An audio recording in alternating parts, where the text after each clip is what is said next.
All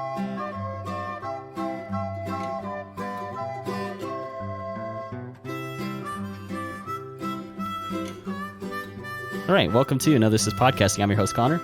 I got Jaden over here. And former guest, Calvin. Thanks for having me back. And we have a special guest tonight, former member of the podcast. We're glad to have him back. McKinnon's here with us. What's up? And I'm excited. We're talking about Lamb tonight. We just went inside. It's part of our Cineventure series where we go see a movie and then we kind of get right back here and give our thoughts on it, kind of let you know what we think about it. Yeah.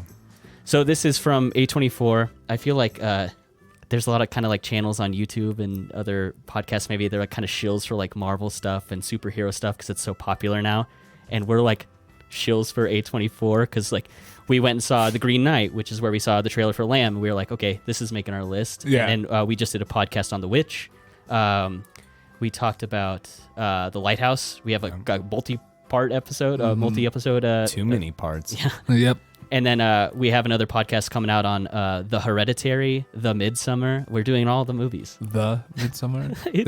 All these A24 movies seem to start with the. It's just Robert Eggers. All of his are the. I kind of think he'll be like our friend Bob. Yeah, Bob. Bobby Eggs. I kind of think of him as being like a Tarantino. It'll come out that all of his films are actually in the same universe. That'd be interesting. Yeah. All right, so the Jaden, mermaid is the witch. We're gonna do first impressions. What do you got, Jaden? So first, I have a little. I would think of how they pitched this movie to A24. Right.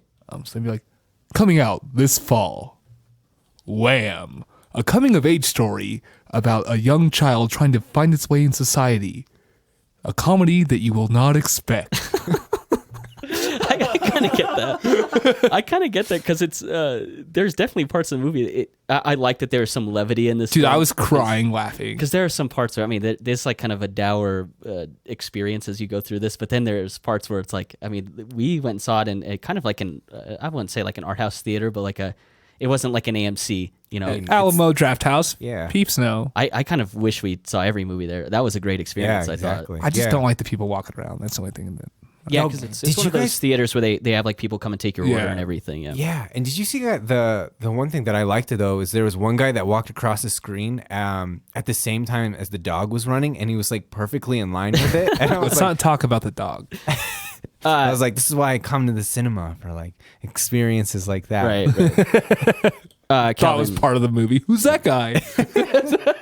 So we want to spend a couple minutes like not spoiling this because this just came out. So we're going to kind of give our impressions, not spoiling it. So if you listen to this and then find out like, okay, this sounds like pretty neat, you should go check it out. I think this is much more worth checking out than the new Bond movie came out this weekend too. Oh, did it? Yeah, go see something original. That franchise I think is bankrupt as far as new ideas. Go see something new. Support something. I'm definitely going to see a James Bond movie. I know, but I think this is worth supporting. If you have to pick between the two, I'd recommend this one. But Calvin, what's your first impression of this film? I think of it as a biblical folktale. There's a number of like how they painted red over the door frames, kind of like in Exodus, to keep their firstborn from being killed by the angel of death. I mean, obviously, her being like the Virgin Mary, like turning the idea of the whole Christ birth on its head, rather than being a virgin birth to the woman. It seems like the impetus is the other way around. You know, the question was always like, well, Mary was probably raped or was adulterous, but Joseph covered for her, and it kind of feels like the other way around in this case. Right. Kinda. Yeah, but I mean, because like obviously she didn't give birth, but how did the baby get there? Yeah, kind of like that immaculate conception. It's like, hey, how is this baby introduced into the world? It's kind of like that kind of mystery surrounding it. I get that. McKenna, what's your first impression of this? I liked it. I liked it a lot. I went back and forth in my notes. I was like trying to predict the next thing that would happen. And I got some of them right, and then I couldn't call out some of the things that I thought were going to happen. So it kept me guessing, which I thought was good. Yeah, right. Yeah.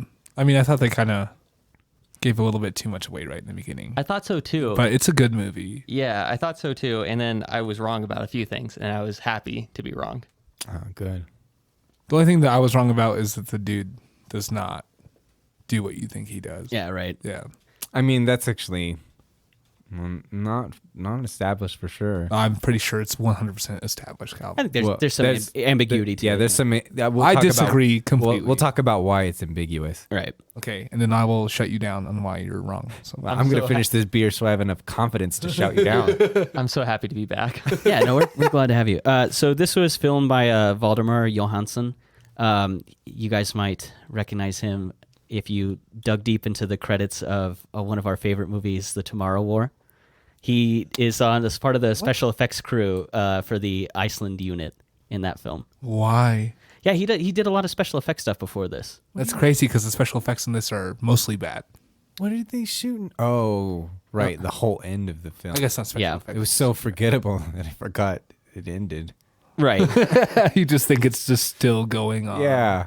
But I thought he did a good job. I think a lot of the stuff, not spoiling anything. A lot of the stuff I saw on screen, I really loved. I think you should just film every movie in Sweden now.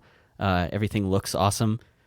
From what I saw, this is filmed in Iceland, Sweden, and Poland. I'm not sure where all like the main stuff on the farm takes place. If it's, I guess Iceland because the language is Icelandic. So my assumption would be the majority of the film is taking place there. But I just think it looks really pretty. I mean, there's a lot of cool shots of like characters from the waist up, and there's no horizon, and you just kind of get this cool background. You kind of don't really have a sense of how far they're or how fast they're moving. I think it's kind of really cool shots that take place there. But my thoughts on the film, I think I actually might like really love this movie. It like hit a lot of beats. I thought it was going to have some tropes in it, and then it kind of flips those on its head, and they don't happen. I think all the performances are really good. I think, like Calvin said, I see some like biblical references. I see a lot of stuff that's like I thought a lot about like kind of custody and like things like that, like custody battles that take place and how kind of brutal those get. And I thought about, oh god damn it, I forgot I had the dryer going. That way you guys had a blanket for later. And the other thing I think about the movie is it ended perfectly. I was worried it got to a point where I thought it was going to keep going, and I was really nervous about that, but it stops perfectly. And yeah, I have to watch it again, but I think of the stuff I've seen in theaters this year, it's probably my favorite. But I don't want to like get too overblown and be like too hype about something I just saw, but I think I love this movie. Yeah. I'd say it's my favorite that I've seen this year too. Which I thought Green Knight was like the best thing we'd seen, and I put this above Green Knight, like as far as initial viewing. Like I put this above Black Widow slightly. yeah. Slightly. In that conversation too, I'm still the only one that I think that's seen Pig. I'll put Pig up there as like one of the best films. Oh, the Nicolas Cage movie? Yeah, just the whole farm animals in 2021, just bringing it home. Yeah. Right. No, Pig is fantastic, and it's kind of similar in the way they break it up in chapters, but it feels more like everything is vignettes. But this isn't about Pig. This is about lamb. So Right. What are some of your impressions on just like the look of the film, like just kind of what we're seeing in the frame? Like I said, I think there's a lot of great shots. I think it's really well done. I think one of the things I like a lot is when there's not a lot of cutting between different cameras, and I think this did a good job having like some good long takes, which I always appreciate in movies. So I obviously like the look. What do you guys think of it? It's pretty. The look is good. There's not a whole lot of the camera's very steady for a lot of the movie, which in some parts I feel like makes it feel a little bit drawn out. But I think it's good. I think it fits the tone of their life on the farm and the film itself. yeah, I think there's not a lot of high shots, anything from a very high angle. So I think the whole film is really from the perspective of an animal.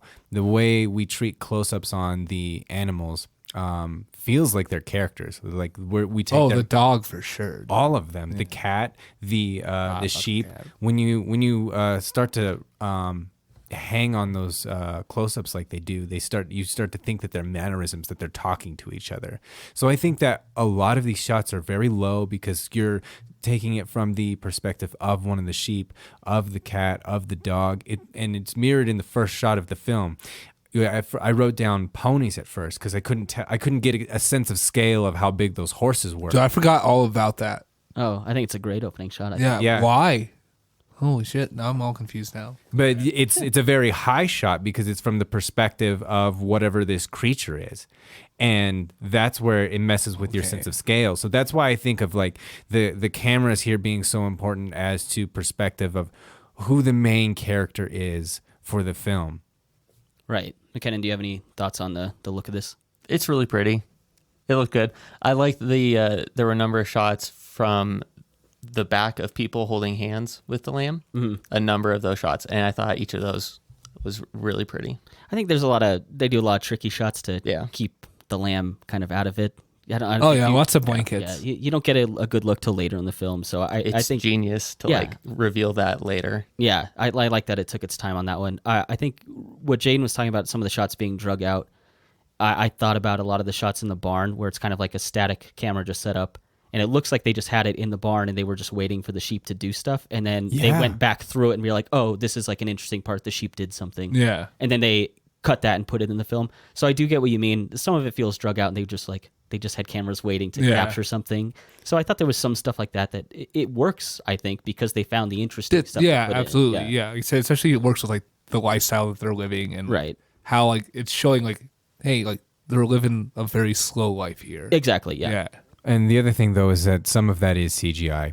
So I don't know how much of that is definitely true, but you can see, especially when the mother sheep is outside of their window, the way it keeps bucking and tilting its head in response to Maria, you can tell that's CGI. Yeah, no, I think there was. So I think that some of those barn shots are also that way, but they're meant to feel like we're just, we're getting the picture of grief of this sheep mother, which I think is interesting. Yeah. So moving on from that, do we have thoughts on the sound, the score? I think one thing I really liked is I love all the breathing that takes place, like all that sound. That being a part of the sound design, I think is cool because you get like that really kind of husky, heavy breathing, and then you hear the lamb later on, and it's like a mix of kind of like creature breathing, but also like how like a baby sounds or like a child sounds. Mm-hmm. And so I like that mixture, and you get a good amount of like clumping of hooves. I think that the sound design of like all the animals involved in it is really cool. And then along with the score, I mean, I'm not like, this isn't the most amazing score I've ever heard, but it fits the film fine. There's not like any part of it I'm like, I remember that I'm like, oh yeah, that like stanza really stood out to me. But I think it fits the film just fine. Yeah. I think my thing that I noticed the most was how little dialogue there was. It's very unusual to find films that don't want to rely on dialogue in a way that you would think that they would need dialogue. A lot of intimate pieces like this are almost all dialogue driven. You don't get a lot of films anymore. I wouldn't say anymore because dialogue driven film is a very age old thing going all the way back to early Hollywood. But you don't get a lot of films that want to tell you things through repeated images, like the number of times you see animals eating and reflected in the humans eating. Like it's connecting all of these ideas through actions and without any sound. Like there at no point do they discuss the lamb. Her name is Ada. They don't discuss it at all. Just this is what's happening. Yeah, without spoiling Ada too much. What I will say about what you said about there's not very much dialogue. I think, notorious for complaining on this podcast about not wanting to read subtitles. There's so little dialogue that it's fine. Like, I mean, I'm not spending a lot of time reading through like a wall of text to figure out what's going on. All the dialogue is like pretty quick, and I think you can grasp it all really well. That's one thing I really appreciate about this movie. And it's not like I'm like, oh, I'm American, I'm too good to read subtitles. It takes away from me watching the movie, and I really appreciate that there wasn't a ton of dialogue in this. I thought it was great. So if anyone is like not going to watch this movie because it's not English, like get that out of the way, because this is plenty easy to follow, like reading subtitles. What do you think about the sound, Skeeto? One of the things I noticed was there's a lot of sheep sounds until there were basically none. Like, it was very sudden too. Yeah. At one point, I realized I was like, I think we gone like 30 or 40 minutes without a sheep sound. It was like right after the weird dream. Yeah, whatever. Yeah. There's a point, and then it came back after a certain event happened. But yeah, it's just something I noticed. Like there were a lot of like farm sounds until there weren't any. Yeah. Right, something I noticed.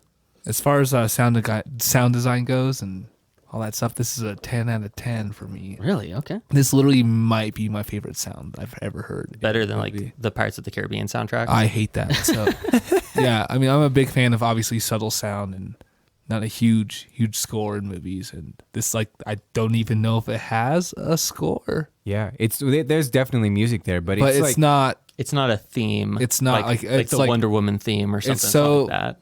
It's so forgettable that it's beautiful. Like that it's not absent from the movie. It just is part of the movie. yeah, and it's the same sort of thing. Like, I don't think that Hereditary, the soundtrack there, has a whole lot of melodic qualities to it, but it's very visceral. It's a very unique set of sounds that really stick out.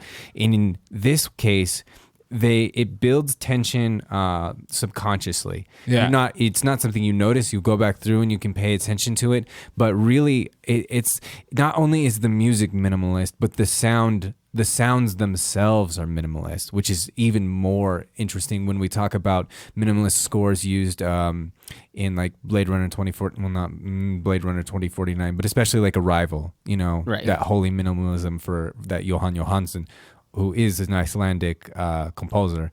So yeah. It's like there's like a solid like few minutes, but I feel like there's not one sound that happens in this entire movie. Oh yeah, that's something. Which is like that part to me. Like I was like for a second, I was like, this is dragging a long time. I was like, I'm so fucking intrigued. Like what's gonna happen now? Yeah. And like I just love that. So We're going to talk later in a different podcast about Dune, the 1980s version, and that movie is like, don't bother acting because we're just going to have a narration go over it. So you don't. That's like must have been the director's notes to the actors, been like, don't bother. We'll just have you talk over it later.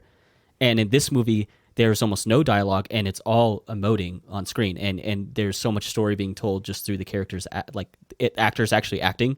And that's why I think, like you said, there's not a lot of sound for a lot of it. There's not a lot of dialogue for a lot of it. And it totally works. Totally works in this film. who's the actress that plays Maria? Noomi Rapace. That lady, stellar fucking job. Yeah. Yeah. So she was the I've seen her in stuff before. and she was also in the Girl with the Dragon Tattoo, The Swedish version, right? the Swedish versions. Yeah. Okay, well, I can never see any version of that movie again, and I'll be fine. She's also like the lead in the Prometheus, like kind of Okay. that alien prequel. Yeah. Oh, that's where I've seen her before. I could not figure it out. Thank you. Yeah. Yeah. Definitely a better step in the right direction for Oh, her she's career. yeah, she's awesome. I'm sure she Yeah. made more money from Prometheus. I'm sure she did because I mean that's the only reason you do that is for a paycheck. Michael Fassbender, dude. Yeah, I mean, if we, I mean, just as far as performances go, I don't think there's any one of them that I don't like. No, I think especially everyone's great. If there's a in this movie. kid playing that lamb, great job. Right? Yeah, great job. Just the way they walked and stuff. I'm not sure what that was. I think but- there's got to be some level of like they had Mocap. the kid on screen and then Yeah, it's got to be mocap Or because something like it's that, yeah. it's It was it's, a combination of things, I'm sure. Yeah, but you I gotta almost start thought for with a the second it mocap might so you just get be the- like a normal sized person that they CGI'd down. Well, when they had like the scenes at like when they had like the close up scenes at like the kitchen table, I thought that was like a robotic or something. I think they're. It probably was mocap though, because you know what What the mocap fuck is. does Yeah, that yeah. mean? So Calvin? motion capture. capture. So you put them in Okay. those green suits with the balls everywhere. Yeah, so yeah, those yeah. are the tracking I understand points. what that means when you say motion capture. It was probably Yeah. it was Andy Serkis who played the lamb, Yeah, wasn't it? it was Andy Oh, Serkis. Yeah. he definitely did the voice for sure. Yeah, he actually played all of the characters. He played all of the shit. Every character is it's just CGI on top Yeah. of it. Noomi Speaking of Rapace- Andy Serkis, maybe don't direct another movie. He yeah. did Venom, right? Yeah, it was so bad. Oh, good lord. And I thought Gerard Butler did a really good job in the movie. Yeah, also. me too. I liked his performance. Yeah, Gerard Butler brother. Yeah. Yeah. What was his real name, Calvin? I don't remember. Peter. Oh, no, you mean No, not the Peter. husband. The The what husband. his name? What his name was? Not Pieter. It was Argolov. The character's name is Ingvar. yeah, Ingvar. That was close. Yeah, that's Argolov? So close. Is that what your notes said? I wrote it down. I have it. It's played by Hilmer Sneer Gudnansson. Ingvar. I wrote it down. Larsson. Good. That's a TH. That also means Gerard Butler in Icelandic. So That is a connection I made. Yeah. But he it- looks yeah. pretty much like him. But again, I just think all the performances are really good for it being kind of a duo and then a trio for a bit, and then it's for having a minimal cast. I think everyone worked really well together. Dude, it was wild to me when they introduced another character. I was like, "Whoa, I did not expect this." Especially the way that they- whatsoever. Yeah, the way I was that like, they did. "Who's this lady?" Like, Yeah. and then the lady was nothing. So And that's what I mean when I said that I was like trying to predict the next thing that was going to happen. Yeah. When this third character showed up, I thought the movie was going to go a certain direction, And it then didn't. Yeah, me too. Yeah, like that's he was what just I like mean. all chill with it and stuff. Yeah. I was like, what's happening right I now? don't Yeah. think he was chill with it. He was just like, Not at well, first, yeah. whatever. So before, I don't want I'd to say if, spoil like- it too much, Okay. but Yeah, do we want we'll to get talk to about some it. stuff without spoiling? Is there stuff we didn't like about this, just to give kind of a fair picture of what we? One thought. other thing that I wanted to say that I did like was I did like the design of Ada. The fact that she's not symmetrical. I do too. Yeah, The fact that one hand is a hoof and the other hand is a hand. I always think of every time they hold her hand, they always hold the human hand. They never hold the hoof. I think I always that's think that's something that matters. oh, that's definitely something important because like I'm not touching that shit. Yeah, it's still Yeah. like So I think I that don't know where that's been. What? They kiss her on the face. Yeah, but they don't touch the hoof because Okay, that's yeah, the let's not touch that's the animal hoof, but let's part. put our lips to its fucking face. No. But yeah, do you guys have any things you didn't like about this? Yeah, the fact that they kissed the lamb on the face Okay. and that they didn't just kill it right when it was born. Because it just makes me feel like, I'm like, how are you like this dumb? Oh, I And think that upsets me a lot in movies. And like, I get over it pretty quickly. well, that's kind of spoily. I don't want to get into how it looks too much, but What? How the lamb looks too much? We just talked about how it has Yeah, one okay, never mind, fucking you're hand. right. Yeah, All I'll edit that. right. No, never mind.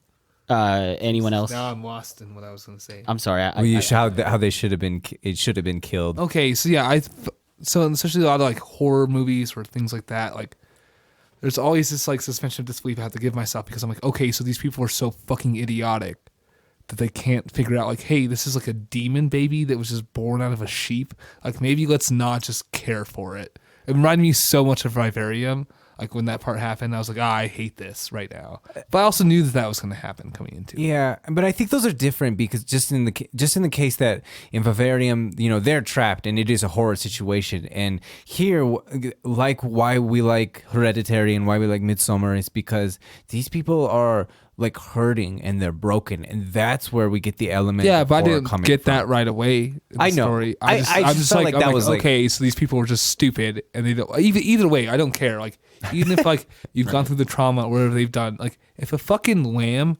shits out a human lamb baby, like that's not right, and you should like maybe do something about that besides just take it in her house.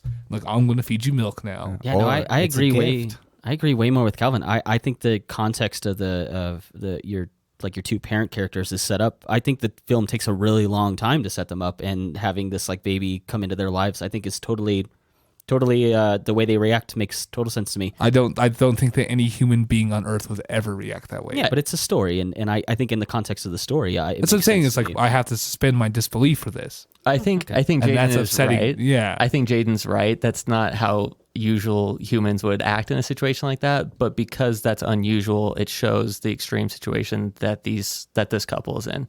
That Yeah. they react to this Yeah. lamb a certain way, Which does a good job of developing them without talking. That's a really good Yeah. way to say it. You said what I said just way better. I totally agree with you. And it I also completely disagree with every single one of you. I think you're right, Jaden. I get what you're saying. I also see what their point was and having. Well, I mean, like I them. said, I'm not gonna like let it bug me to not Yeah. enjoy the movie. For sure. Yeah. But that is something like that's if I have like one detriment, it's just like It was too it's that, and unbelievable. there's other things going on, like when she finally kills the sheep that's like bugging them. I'm like, why didn't you just do that in the first That's place? a Like you spoiler were just thing. fucking eating. Dude, we've spoiled so much of this movie already. No. We can. It's fine. But like they're literally eating lamb chops like 2 scenes before that. I forgot So about just that. fucking kill the sheep that's annoying you and eat it. Like why is this? Yeah, I don't know why such we a buried problem. Yeah. for that realistic Yeah. reason. But yeah, I do think too, like we built up these characters in the mundane, we didn't give them backstories, we didn't give them names until the second half of the film. So the fact that they reacted the way that they did, I think is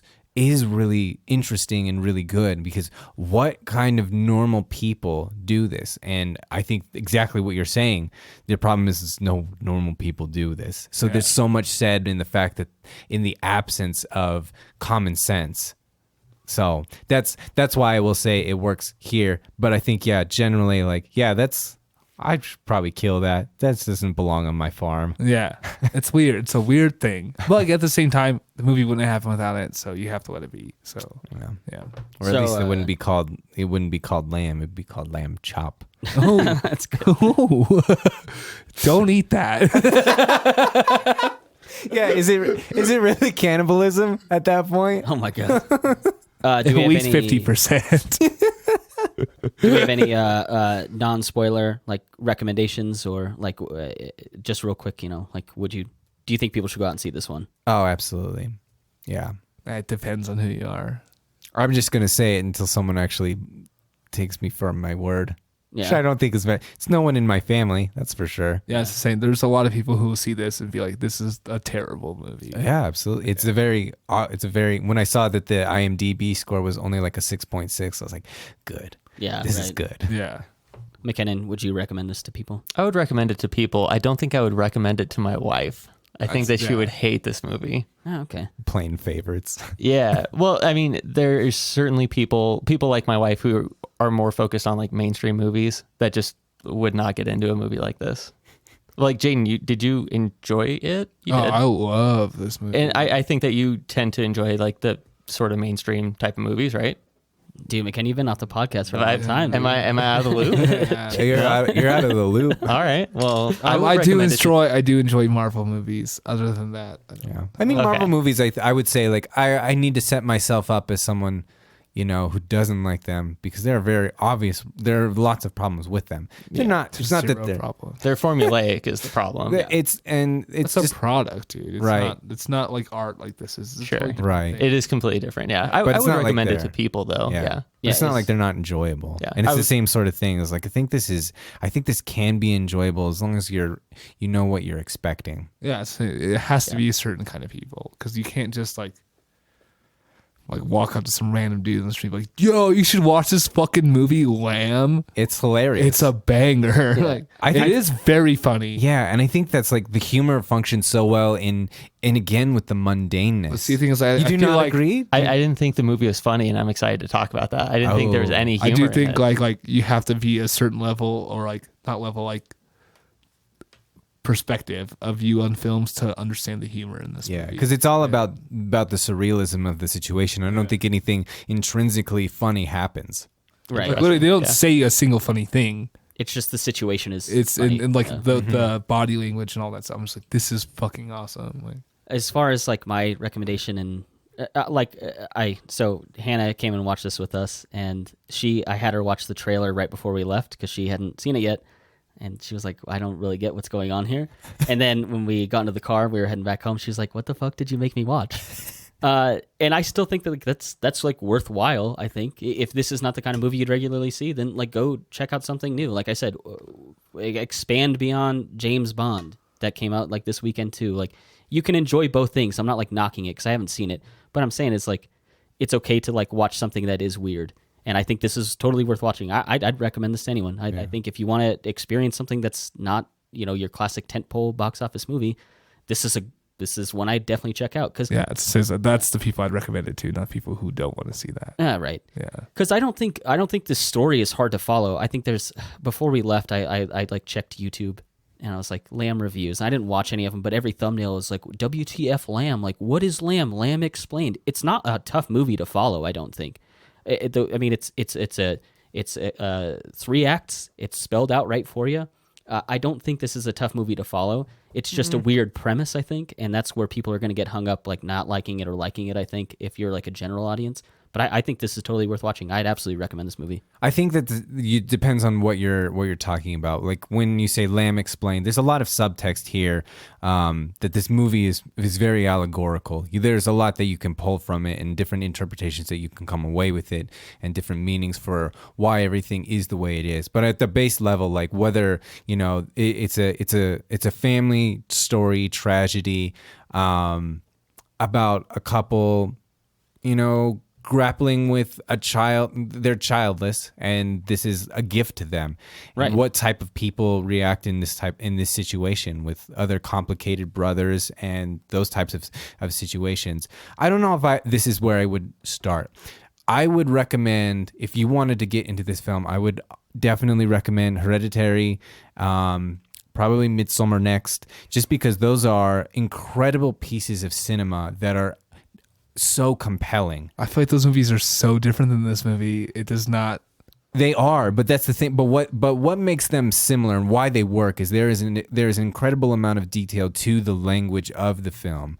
Not necessarily whether the stories are similar or whether even the tone is similar. It's how the camera treats the characters, how it treats perspectives, and how it tells the story. So that's not how most people watch movies, Calvin. Yeah, I know it's not, and that's why I'm suggesting it. Like, if you're going to break away from this, you will start to feel this subconscious changing. I would of how honestly you feel. recommend watching The Green Knight and then this, and then maybe Hereditary, Midsummer. Really? Because I feel like Hereditary, Midsummer are very much like a more potent version of this movie. I just think that they're more compelling. I think that there are parts, and what I mean by compelling, I mean that they're engaging. That someone who likes, if you're coming from Marvel and then you had to choose one of those 4 films, I feel like there's no part in Hereditary or Midsummer where you're like, wow, this is kind of boring. I don't really get it necessarily, because everything that's happening on the screen still seems to be in service of a real experience that the character is having. In Green Knight, you have those shots that are a little bit more representative. You have like him, that death scene of him at the base of the tree. You have whereas everything in Hereditary, don't give it away, because I like that you're plugging these. But yeah, in the next couple weeks we have a review on Hereditary and Midsummer coming out. So if you're interested in All at Lamb, then you go also check out the podcast we have coming out in the future. So I think in general, this is kind of a general. We feel good about this movie, right? Like, this is worth watching, I think. Oh, yeah. Yeah. So then do we want to spoil this one now? Oh, yeah, let's spoil if we haven't already. All right, so now that we're into spoilers, I really want to, let's kind of pick apart and dive deeper into these characters. I like Maria and Ingvar's relationship. I think it takes, the film really takes its time building them up. They start out really distant. Like, you see them, they kind of have different sleep schedules. They don't sleep in the same bed together. There's obviously they have a kind of a lunch or dinner scene together, and it's kind of call it lunch. Yeah, it's kind of like mundane conversation. Like, this doesn't seem like a couple that's really engaging each other. They're just kind of existing together, and then I think the movie really takes its time to build that up. It's split up into these chapters, and I think of the first chapters, them getting introduced to the lamb, to Ada, and that is kind of the catalyst to bringing them closer. I wonder what you guys think of the relationship between Ingvar and Maria. I think it's a very healthy relationship in the beginning. The distance thing I get, but they're kind of working this farm together. They have to take shifts. They do sleep in the same bed together. I know that there's a part where the dude's sleeping on the couch or whatever, but they do sleep in the same bed in the first chapter. Yeah, I'm just saying that there's some bits that show there's some distance between them. I think I just don't I see what you're saying, but in my perspective when I was watching this, it wasn't that they were distant, it's that they were growing together and they had to take separate times to do different things. They might not be distant, but the intro had them sleeping separately, and that's significant, right? Or you could also think of that maybe they're not necessarily distant, but they really bonded once Ada came in. They're doing their job. They're at work all day is basically what their life is. Yeah, and now they have purpose again. It feels like they're really connected in not just a personal way, but it feels like spiritual as well. It's like everything has purpose and meaning again in their lives. I just think that there's a tone change once Ada's introduced, I think. And so like I said, I like to think of the first chapter as the introduction and Ada being a part of the family. The second chapter I like to think of as kind of Ada's acceptance and assimilation into the family.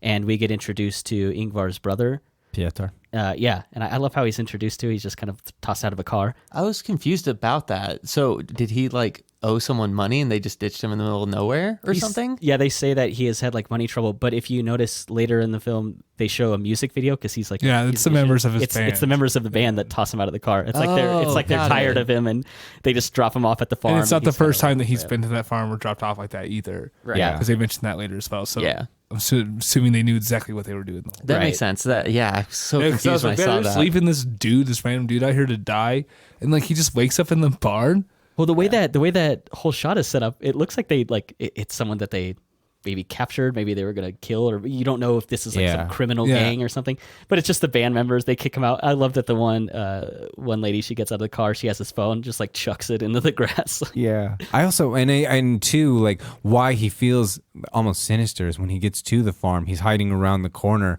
after, and it's probably because because of what she had just done. Well, I mean, I don't even know why because he doesn't know about Ada yet. So the fact that she went out and killed the mother sheep isn't necessarily significant to him. Right. But he waiting around the corner like that, he feels like a vagabond or like someone that's like sinister in nature. Yeah, the way his character introduction is set up, it seems like, oh, like this is some guy with like malintent introduced him to the story, and then you find out like, oh, it's the brother. He's just there because he kind of has nowhere else to go, I think. Definitely has malintent. Yeah, That's kind of what I meant about trying to predict what's going to happen next in the film, because he shows up as like kind of like a sinister guy, and I was like, is this going to turn into like a horror film or something? And then he's just a brother. Yeah. And that's actually something interesting in the idea of film theory. Some scholars say never show a loaded gun if you're never going to shoot it. And I feel like that's one thing that maybe this feels kind of off. It does feel like he's a loaded gun that never shoots, but he does create conflict and tension. Yeah, I think it's a really good point, because then there's the stuff with him and the wife, but then that doesn't transpire into anything either. Right. Yeah. Exactly. Yeah, that was one of the.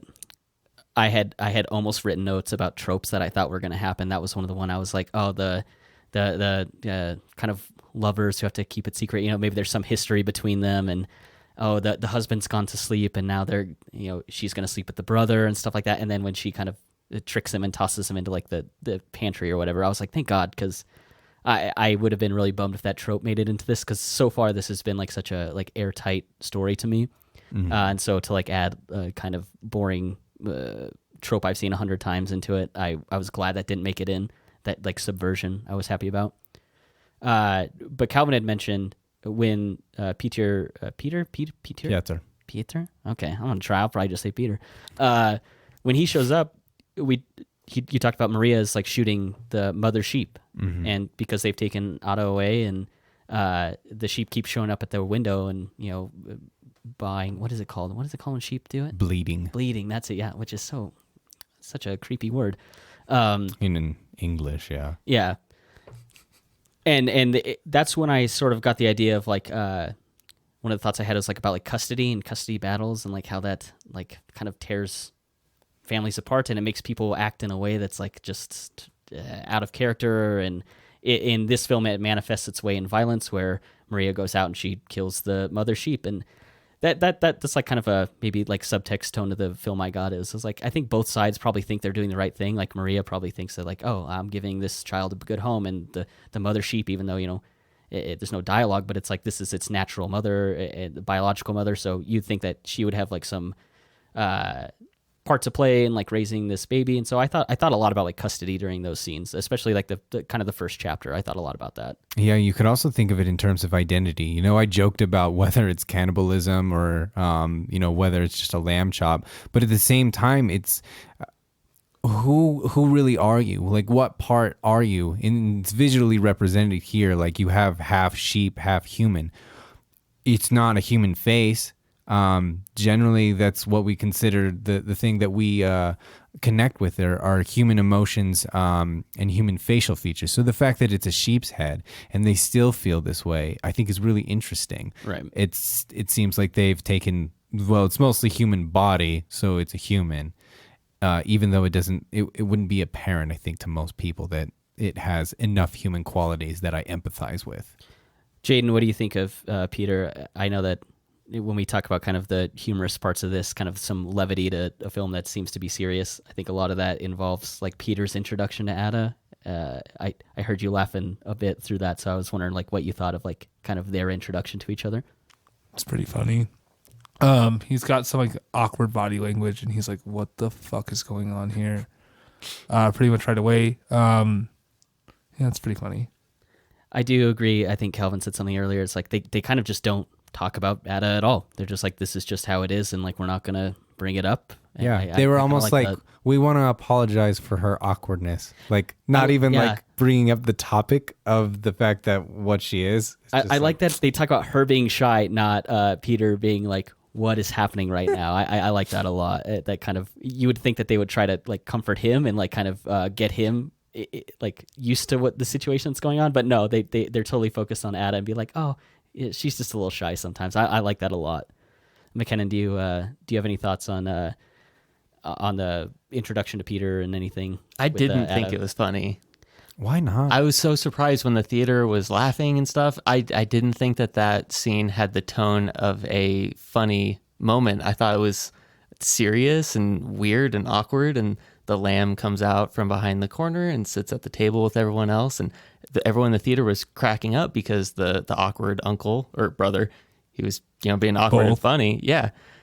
But I was really surprised, and I was like I was like pinned to my chair. I was like, this is creepy and awkward. But everyone was laughing. I was like, am I in the wrong room? Am I watching something else? Did we even watch the same movie? Yeah. Right. So it might be because the lamb character kind of creeps me out. So whenever there's like something funny going on, I guess I get it. But like for the most part, I was uncomfortable for like a lot of the movie. So Yeah. And for some people that's humor. That's humorous. That's why they and that's why a lot of people were laughing, is because I think it is uncomfortable, and they know within the tone of the film that there's nothing menacing going on right now. well, the big thing that I think people were laughing at was just the uncle. Like the body language from him was pretty good. Yeah. Yeah. To me, was great. it's just the situation. Like as an observer, It's a weird me not being a situation. part of it. Yeah. The fact that, like I said, the fact that they're not like they Maria and Ingvar are treating this as just a totally normal like dinner for them. Yeah. And the fact that Peter is like, what is happening? Why are you not explaining this child you have to me? That's what's funny. It's being an outside observer to that scene is what makes it funny. Because I think Jade mentioned earlier, like there's no one says anything funny. Like it's not a comedic like line delivery or anything. It's just the situation, and seeing it is what's funny. Yeah. Although rewatching it is very not funny, because they start calling Ada's name, which we find out later is the daughter that they lost. So to him, hearing Ada is like, what the hell is going on right now? Right. It's really not funny. That's a because, good point. Yeah, because now they're projecting onto this whatever the hell his conception of Ada was like a real human, and they've all of a sudden placed all of their hopes and child dreams on this sheep creature. Right. So if we want to move on from the dinner, I think another like really kind of powerful scene is where Peter takes Ada out while the parents are sleeping, and he's got the gun, and he like leads her away from the farm. And again, this is why I think the second chapter is a lot about like acceptance and assimilation of Ada into this family, is because he's the one, he like tries to feed her grass and treat her like a sheep, and he tells his brother, like she's an animal, not a person, but he can't even like pull the trigger either. And then it goes to like a really nice scene where he's fallen asleep holding her.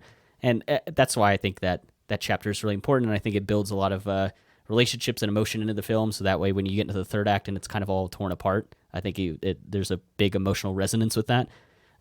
What do you guys think of that scene? Did it impact you at all or nothing? I mean, I feel like the only reason he didn't shoot the lamb is because he was trying to get pussy. Really? I think that's it. I think he was like, oh, actually, you know what? I can use this to blackmail my husband's wife to get laid. I absolutely agree. I don't think that he's a very good character or person. I don't think he had any empathy or feeling towards Ada, the lamb. I think that he just was trying to get laid. If that's true, would he have fallen asleep holding the lamb? Yeah, because then she'd come down and see him doing it. Yeah. And she'd be like, oh, he's a good person. Have you never danced with a flower girl before at a wedding? No, Oh, So that all the yeah. you poor innocent soul. I've never had the chance. Have you ever seen Wedding Crashers? Yes. There you go. He's being Vince Vaughn, bro. Got it. Yeah. Okay. Yeah. That's I guess I would have thought that he could still perform a blackmail on the wife without, holding the lamb and putting on a show. You could still just do it. Yeah, but then she doesn't have that feeling of Safety. safety and like Sure, the fact yeah. that she can trust him and all That's an this interesting stuff. idea. I had not thought of that because he was holding it, and I thought that was like a big. No, I thought it was all just a bunch of bullshit. I think I would agree with that more if he hadn't gone through the whole show of taking Ada outside to shoot her, and then I think he comes to the conclusion. To me, when I watched it, I was like, okay, he like cares about her now, and so he's gonna be an uncle. He's gonna have her be a part of the family.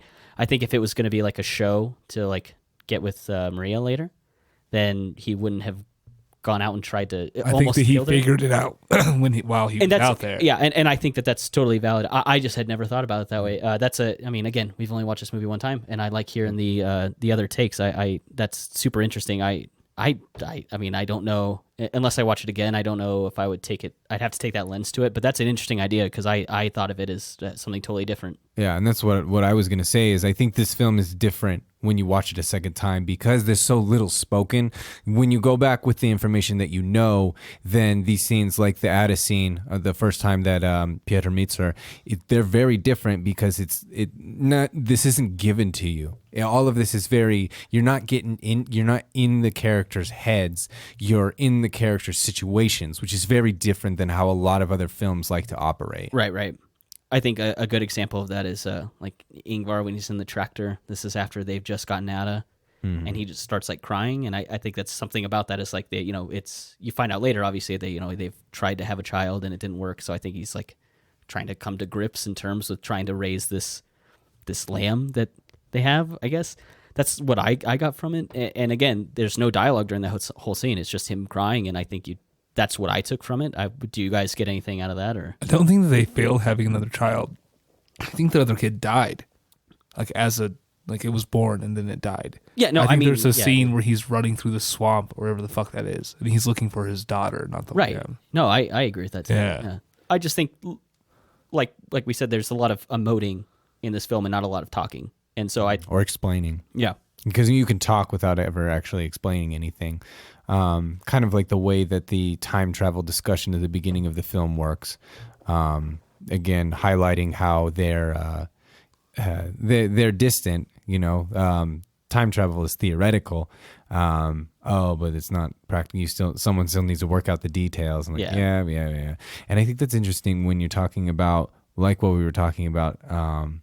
How she's like, maybe that means you can go back in time. And it means something so much different after seeing the movie for the first time. Not only for losing their daughter, but also the way that some of these like dream sequences are intercut. They feel like they're actually memories in some ways. Especially like you're talking about the swamp where he's running through and tripping and falling and just screaming into what is a void. Yeah, no, I love that because it's just like this like kind of flooded grassland. It's so creepy that I don't know how to describe this because it's not really horror in like the traditional way horror is, but there's a plenty of like horror elements in it, and like that scenes like that like feel creepy and ominous to me, and I think this does a really good job of like capturing a lot of that stuff to me. Yeah, I agree. Like I wouldn't necessarily call this a horror because it's similar in that to Hereditary, how it's a family drama, but I think there are heavier horror elements there. Oh yeah. Here, I feel more like it's and like she even said like during the bleating of the sheep while they were watching the show, I couldn't hear what they were saying, like something about a folk tale. Yeah. And I think that's literally the film right there. Like it's something about a folk tale. We don't really know. But it's something like that aesthetic. Yeah, I was literally going to say folktale, and then they refer to it like in the film itself. So do we want to move on from to that, like kind of into the third act? Do we want to move on there? I had one thing I wanted to say. So about the tractor scene where he's like crying in the tractor after the woman's holding the lamb and singing to it. There's so many of these scenes where they're expressing to the audience that they lost their previous child, and this lamb is meant to fill that void, and the wife is excited to have something else to love. And I was bothered with how many scenes there were about this other child. Like they really hit you over the head that there was another child. I thought there were way too many of them. And for that short of a movie, I feel like if they had gotten rid of some of those scenes, it would have been even shorter and not good. So I don't know how they would have fixed that. But I thought there were a lot of scenes expressing that to us. Yeah, I felt like the grave was a little bit. I wish they didn't have the grave. It feels melodramatic to have the grave.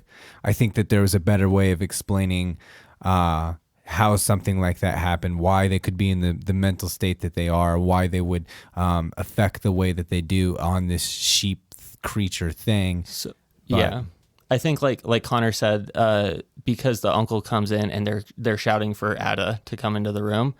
The uncle knows that was their last child's name. So they kind of need to show the grave so that the audience knows like, oh, that was their last kid's name. But they could have had him just emote in such a strange way. that it more so than like, because his reaction feels like, what's going on? Who's here? How do you have is this another child? Were you pregnant at some time? It could have been an extra layer of weird to him. It could have been displayed because obviously it was that way to the character, but we don't know that because his performance is so understated in that sense. Yeah. Yeah, it was just something I noticed. There were a lot of scenes like that. No, I get that. I didn't think it laid it on too thick, but I understand like that idea. For everything else in this film, though, that is not given to you, they work so hard at this being a small look into an everyday life. There's no explanation for anything, for any motivations, for why he's even there, why Pietro's there, why they're on this farm, who these people are.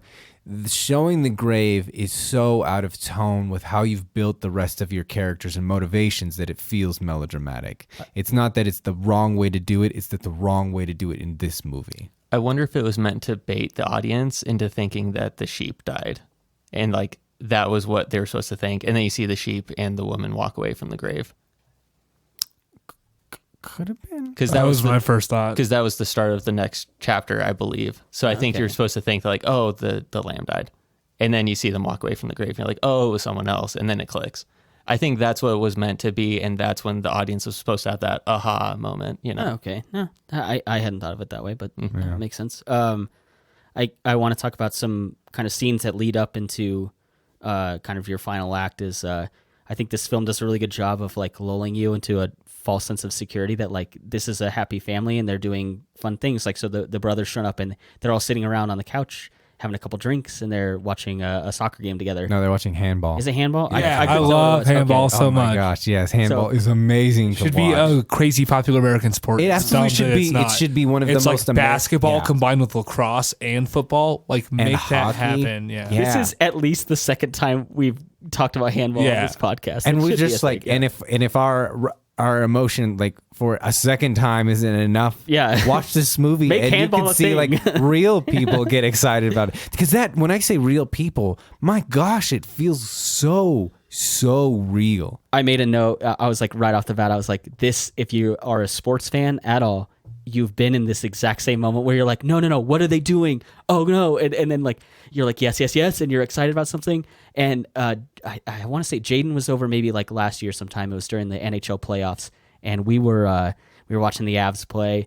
And it was, I remember like we were all sitting on the couch and I was probably like more emotional than anyone because I'm really invested in that hockey team. But I remember like sitting there with you guys and watching and just like freaking out over what's happening. And it felt so natural, like watching these characters on the couch doing the same thing. It made me think a lot about watching sports with Jaden. Like that's what I thought of. It felt really real to me. It is by far my least favorite part of the movie. Really? Yeah, I hate Really? it so much. I think it's so cheesy and I feel like it's so unnatural feeling and I hated it. Absolutely. I'm like torn up right now because I feel the exact opposite. I thought like I made a note about thinking about you watching this scene. No, So I hate it. 100%. I think I could see why it feels unnatural because it kind of comes out of nowhere. There's no real indication that this family of farmers cares at all about a sport. I don't think that was it. I just felt like it was just very cheesy. Just like It was like a sports by the book reaction. kind of Yeah. scene. Yeah. And I can imagine that. So the other thing that you can look at this though is that this is at the point where we are not hearing the sheep anymore. The bleeding has stopped. Right. And so now you have human screaming that is nonsensical to this sheep creature. And now it's scaring it and really drives a wedge between the psychic identity of the sheep child of being That'd be a human. lamb. Exactly. Yeah. Yeah. That's a sheep child. Yeah. Adam. no, I But do, yeah, because it looks in the mirror and then it looks at the photograph immediately after that. Yeah. And if you notice in that scene, the gun is gone. Yep. Mm-hmm. I think about that because that's humans interacting with humans, having a good time, and Ada doesn't like fit into that, and that's why she leaves the house, and then when she comes back, they end up finding her, and Ingvar is like, oh, like come lay with me while I fall asleep, and then it has that like really slow zoom in on the picture of like the shepherds moving like sheep through a pasture, and another thing I thought about a lot, you were mentioning like biblical references, Calvin, earlier. I thought a lot about one class of people kind of dominating another, and it made me think a lot about the Egyptians kind of ruling over the Israelites. And Ada to me is like a real allegory for Moses, who Moses is an Israelite who was taken in by the Egyptians and raised up and loved by them. But then he realized like something is off here. Like these are my own people being like persecuted and treated poorly. And I think Ada kind of in her own way has that realization when she sees the picture of the shepherds and the sheep. She's like, well, I look like them, but I'm being treated like a human. I'm being treated like I'm Moses being treated like an Egyptian, but my people are treated like this. So I saw a lot of similarities there. Just like with the door frames, makes that much more sense. They're painting them Exactly, with red blood. When you said that, because that's a part of the Passover, which is one of the plagues. the plagues that affected the Egyptians. So yeah, you said that, and I was like very excited to kind of dive into some of the biblical references here, because I think that's a really kind of neat one to latch onto, and I think it makes sense in this film a lot. Well, didn't also the Pharaoh lose a child, and then Moses was found by the river? Yeah. And then like instantly when Ada, the first time she went like missing or whatever, they were like, I'll go check down by the river. I wonder if that's what happened to their first child. Yeah, that would make so much. Man, there's so many elements there that are going between biblical allegory and physical like reality in terms of the story. And yeah, I can't wait to watch this 3 or 7 more times Right, because like right. I feel like there's so much that you can really dive into about, okay, when are things happening? Because they kept like when like Pietro first got dropped off, they kept cutting back to that car and it was raining. But it wasn't raining while they were on the farm. So you were trying to understand where this was happening temporally, because this was clearly not in any space where Ingvar or Maria were. So there are other ones like that are definitely not happening at the same time. They might not even be happening in reality. And I can't wait to find more like that. Yeah, no, I think that's why I like get our spoiler free stuff out of the way and then like kind of diving in deeper, because I like kind of figuring out the subtext in these. I think there's a lot of fun stuff going on in this movie. Yeah, because also, I mean, Maria, Virgin Mother, too. Right, Mary. right. So we've kind of established that there's kind of a wedge between them now, and I think you kind of see Ada being like maybe like it's hard to say because I want to say crisis of identity, but there's like she never has any dialogue, so it's tough to figure out like really what's going on with that character 100%. Except for when they zoom in on the portrait of the sheep and there's all of that screaming of and bleeding of the sheep. I think that's supposed to reflect her inner mind state at that point of like, I'm one of those, I'm being driven around by the humans and all of their yelling, because you hear them and the dogs in the background of that sound design, and I think that's really poignant. It's a really nice way of setting up how that character is feeling without saying anything, you know? And that's what I mean. I think, like I said, I think that this film does a really good job of showing emotion and like character motivation without having a ton of dialogue to get you there. So moving past that, that's the scene we kind of mentioned where Maria and Peter, they looks like they're maybe going to have some kind of love affair go on, and that doesn't work out, and Peter kind of gets kicked out. And Maria takes him to the bus stop. And at the same time, Ingvar's taking Ada to go check the nets. And I think that's what kind of gets us to like the real climax of the film, which is where like Ingvar's killed. So Jane, I wonder, what do you think of the creature design, first of all, of the kind of the sheep man that kills Just Peter, real quick. Ingvar? I mean, you guys know that Maria fucked her brother before, right? I'm assuming that there was some kind of love affair going on Otherwise, before that. she would have said something to Ingvar. Right. Yeah, like right away. Like when she was like, when he said the weird thing about the bath, like she'd been like, hey, your brother's a creep. Yeah. Yeah, no, I'm assuming there was some kind of relationship prior to that. I'm pretty sure that they banged for sure. But you mean in the house on that visit? No, before he. Okay, yeah, because I think it's prior. I think it's something. It was a past relationship. Yes, is what I think. Yeah. But while they were still married. Yeah. No, I think that's I kind of thought. I mean, maybe if I'm just trying to be naive, but maybe she had a thing for Piotr and then and then fell in love with Ingvar. You know, like older brother, little brother. My type of thing was like he had been to the farm before, fallen into some kind of troubles. I'm pretty sure they had gotten drunk and they had been. Yeah, I guess within the text of the film, because his brother was trying to get because Piotr was trying to get Ingvar drunk the whole time they were watching the game. Because they're like playing handball. He's like, "Oh, take another shot and stuff." He's like, "Oh, time for you to go to bed." And instantly we did that, I was like, "Oh, he's gonna go try and bang her." Like, Yeah, But I'd say that's like that was his whole plot in the movie, was to try and bang his wife. I thought that was the whole point of his character. Yeah, Yeah, which is a terrible thing. that's probably why everyone just kicks him out of their cars. Yeah, Yeah. he's trying to sleep with everyone's girlfriend. Yeah. But what do you think of the? I guess if you want to say your film monster. We finally put a face and a character to that like heavy breathing that you see at the beginning here at the beginning. You of the see film. him before that. Like in the reflection of that. Yeah. I'm saying this is your introduction to the character. Yeah. What do you think of the look? It looks fine. I mean, I don't think CGI is too great in this movie, but it was okay.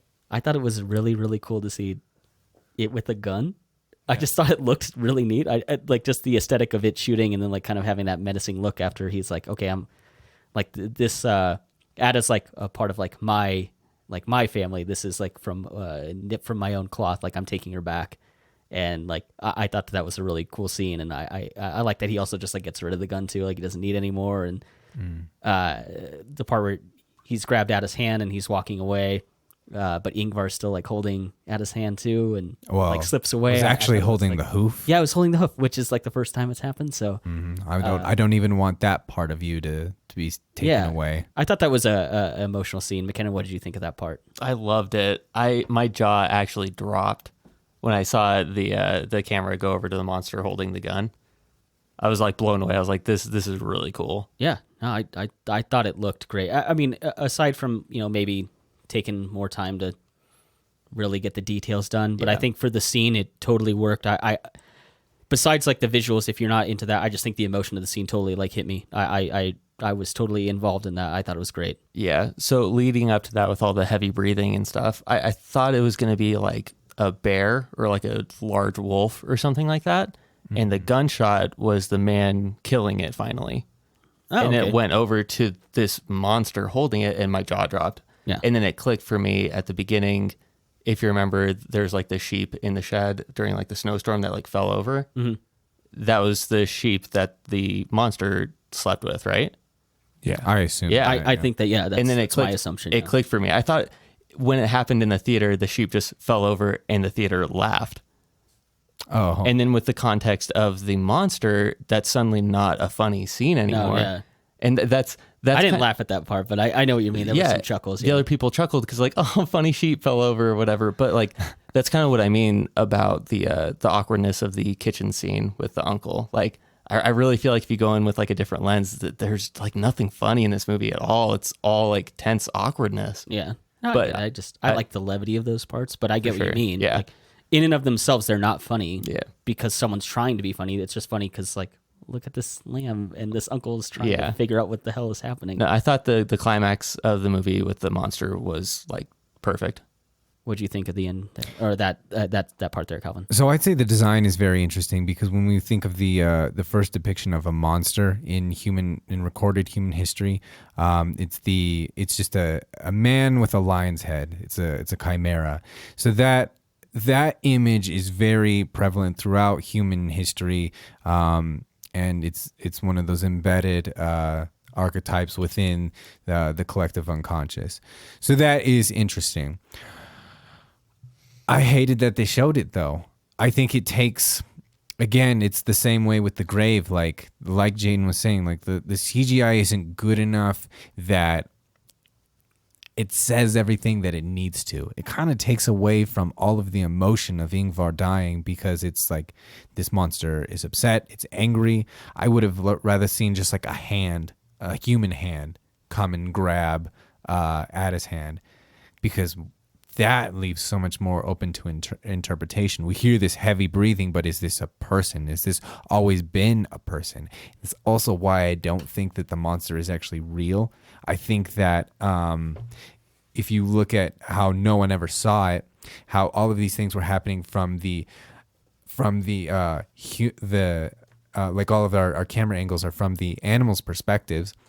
If you see all of the shots where the humans are shooing the animals, they're the ones corralling them, chasing them down.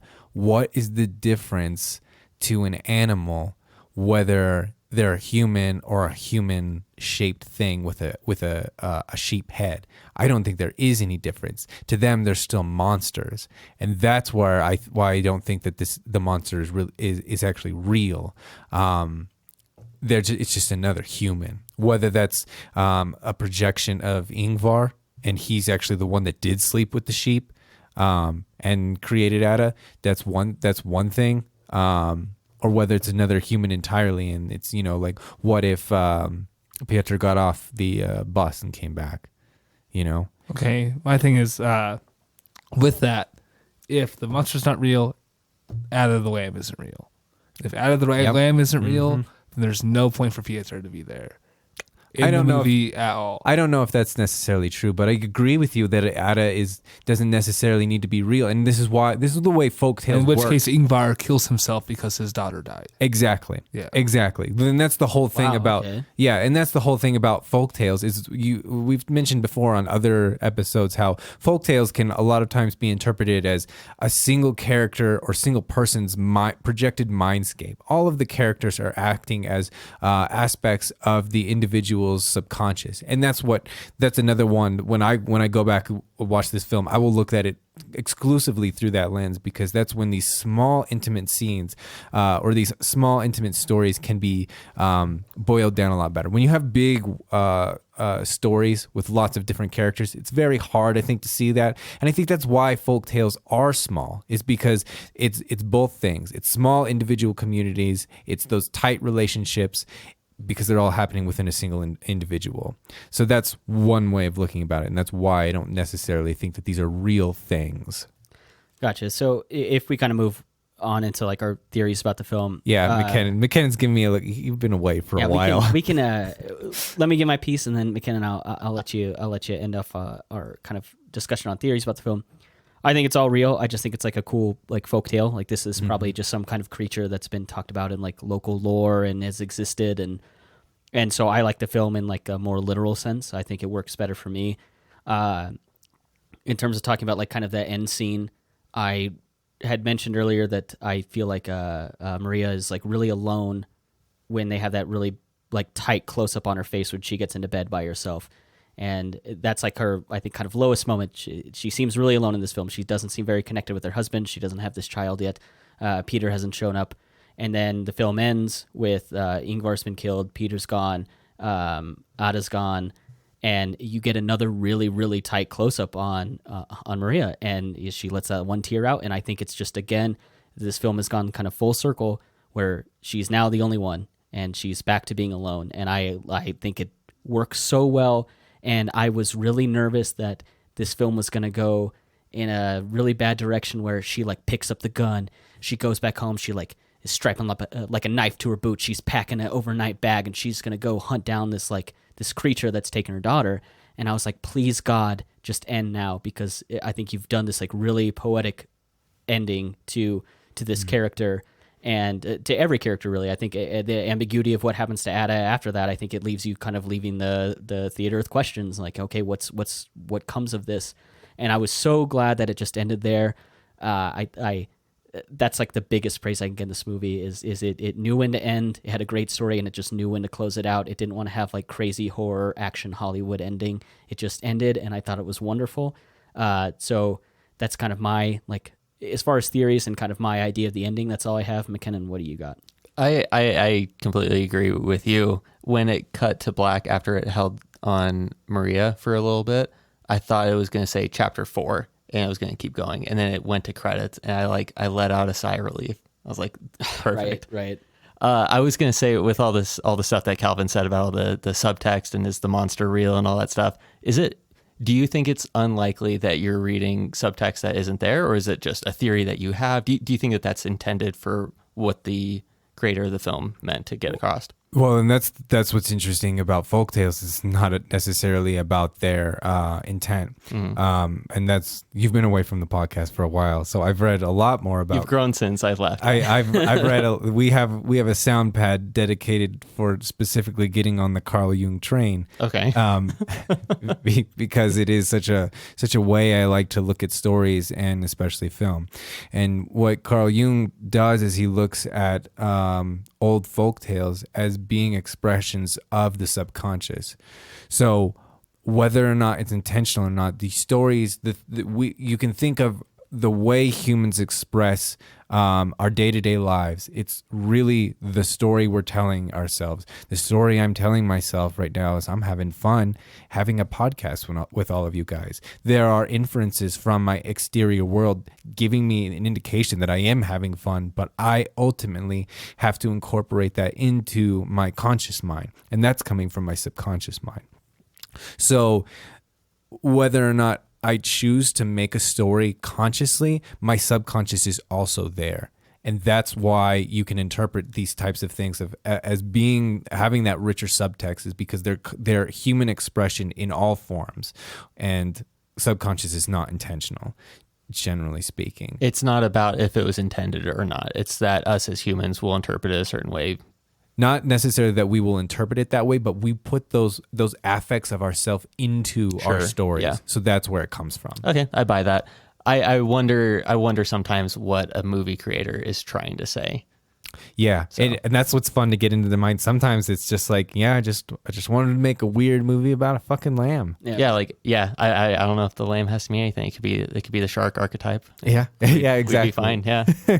Do we want to get into our final thoughts on this? Yeah, probably. I'll just say a lot, like I said in the kind of spoiler-free part. I recommend this. I think this is totally worth watching. I think out of all of us, kind of Jaden brought up a bunch of stuff about Peter that I didn't think of at all in this film. So I think one of the big reasons I want to watch this again is to like kind of look at it that way, because I actually thought of it as like loving uncle who's like learned to accept Ada, and the fact that you have a completely different idea on that, like kind of threw me through a loop. So now like I want to go back and watch and be like, okay, like what do I pick up on those aspects of that character?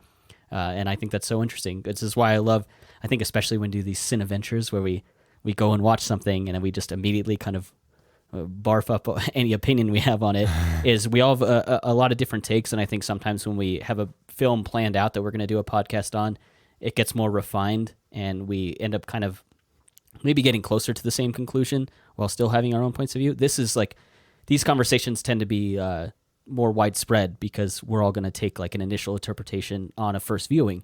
And so I appreciate, like always, talking with you guys about this, because that's like what Jaden said, that's a totally not the idea I had at all. So I'm excited to watch this again. And like I said, I absolutely recommend this. McKinnon, what are your final thoughts on this one? I recommend it too. I enjoyed it. I thought it was going to be a lot weirder, and then it started off pretty normal, I thought. And then they actually showed the lamb, and I was like, I was right. This is a weird freaking movie.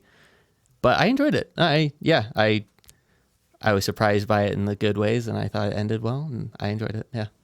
Yeah, and I love it for all of the realism in terms of the filmmaking. We're just setting up cameras from perspectives and not trying to be obtrusive with our camera work. Like the camera work isn't the point.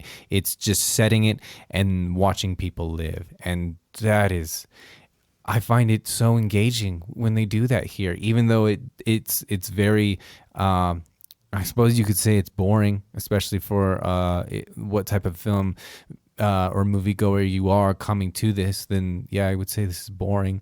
But if you listen all the way to the end of this podcast, I'm assuming that you are going to be swayed in some way by a little bit. It's like, yeah, I mean, you're listening to us, wax poetic about Jungian archetypes. So yeah. I clearly, if you're listening to this, I would assume that you're the type of audience that is also like, yeah, this sounds like a good movie. And if that's the case, then yeah, I would go see this. Absolutely. All right, Jane, what do you think of this one? It's a stellar movie. It's beautiful. It's a bunch of pieces of art put on the screen in certain frames per second. I'd give this a 9.2 bloody sheeps. Okay, we can go with bloody sheeps. Yeah. Oh, we didn't give our rating. Yeah. Yeah, like Bloody I said, sheeps. I think I love this movie. I Bleeding sheeps. That's what I would say. Bleeding. Okay, that's sheeps. The double entendre. Yeah, I think I this is a lot like Green Knight, where I think it only has room to go up. But I like this better than Green Knight. I think I put that around like a 7. This is like an absolute 8. Like, go see it. And this only gets better to me. McKenna, where do you put this one? Probably like a 8.2 bleeding sheeps. Okay. Yeah. Yeah, this is I'll give it a 9, a flat 9. Wow. Okay. No, I mean, It's like your I said, first flat. Yeah, I know, Yeah. right? Yeah. 9 flat sheeps. 9 flat bleeding sheeps. I think there's just so much going on that you can't capture it all in one go. But just in a first viewing, I was like, wow. I was like, I think I love this. Like, Yeah. it's a bummer. 'Cause this is going to get nominated for nothing. It's going to win no awards, even though it's. Well, it's in Icelandic, so Yeah. of course not. The only thing it Yeah. would be nominated for would be Best World Picture. Yeah. Or, I mean, it was a selection at Cannes, so there's that. That's the only one that matters, or what's the one that matters the most. Yeah. It just makes me sad that something that looks this good, sounds this good, has great performances, it's going to get everyone's just going to talk about James Bond after this weekend. Like, no one's going to talk about Lamb, and this movie is awesome. But for that, we're closing this one out. I'm your host, Connor. I got Jaden over here, and former guest Calvin, Thanks for having me back. and special guest McKinnon. What's up? We're glad to have you, and thank you for listening to Now This Is Podcasting.